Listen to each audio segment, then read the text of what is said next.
So with 2 or 3 concepts that we have discussed previously, now let's use those concepts and try to develop the main algorithm of today's lecture, which is the gradient descent, and see how this works. So let's take an example problem, and what I'm showing here is similar to what we did in the gradient previous example. Let's say if this is the function, which is a 2-variable function that you want to optimize. As you can see, the optimal location of this function is probably, or if you're minimizing this problem, right? If the minima is the interest of this problem, optimal location of this landscape or this problem is essentially at this location right here, right?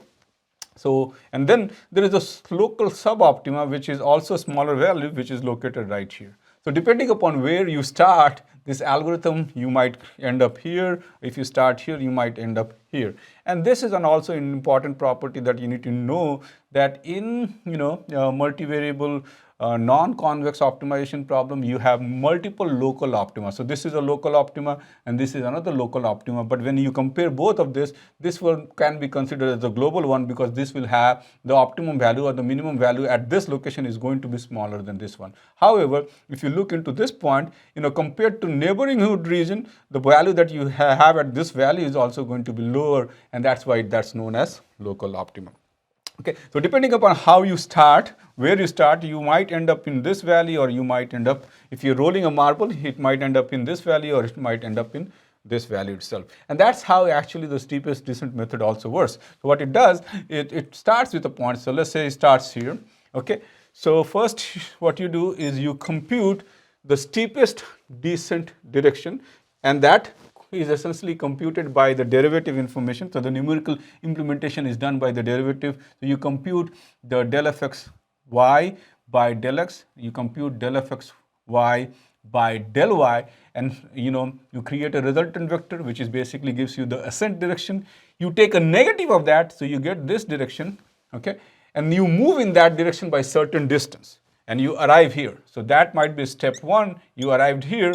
Then what you do is, again at this place you compute the steepest direction. Maybe that steepest direction is somewhat along this there, and you basically use the negative of it, you move here, and that's how at each location you're computing the ascent, steepest ascent. Take a negative of that, that gives you the steepest descent. You move in that direction for certain distance, and then you keep iterating, and that will allow you to follow the path that is typically shown here if you start from here. Similarly, if you start from here, you will fall into this path, and you might land up in the minima in this location. And that's the intuition, or at least that's the iterative way how the steepest descent algorithm actually works. Okay, so what I want to do here is you start with an initial guess. Okay, step 2, you compute the direction of the descent direction. And how you can compute, as I said, what you can do is you can take this point, you can compute both the derivatives of the function with respect to del x and del y, sum those vectors together, and that will give you this. Take a negative of that, and you will essentially get the red vector, which is the descent direction. Then you move along that descent direction. You choose a step size, which is basically, you get a direction, but how much you should move. That's the step size, and you choose a step size and you move in that direction, and you come here. And then you repeat this step, and then, as I talked in the last class, the way you are always checking whether you have reached the stopping criteria or not. If the stopping criteria has not been reached, you perform these steps iteratively again. If the stopping criteria is reached, you will stop. Okay, and again you will follow this. Here you will compute things, and you will do that in iterative fashion. So one of the key pieces that you need to do in the descent algorithm is you need to determine the step size. Okay. Now generally in most of the practical implementation, and specifically in machine learning and deep learning framework, this step size is a parameter or hyperparameter that is fixed, and people fix these hyperparameters, and they they move according to the fixed hyperparameter. And this is essentially in deep learning domain is known as learning rate. Okay, and you try out different learning rate for different class of problems and see which one works out.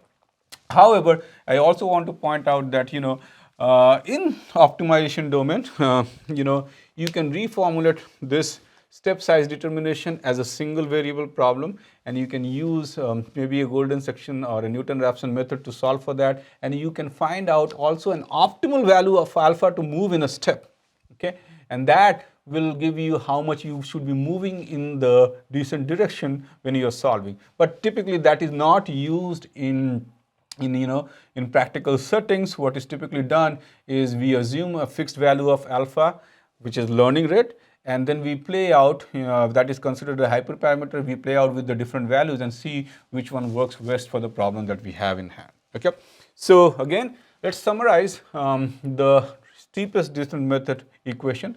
What you do first is you find out the steepest descent direction. So this D vector is essentially the steepest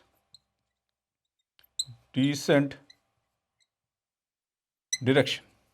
Okay, you find that out, and how? What you do is you take the derivative vector, you take a negative of that, because the derivative vector just delta fx, right? This is the steepest ascent. You take a negative of that, that gives the steepest descent, and then you have an iterative scheme where you iterate depending upon where you are.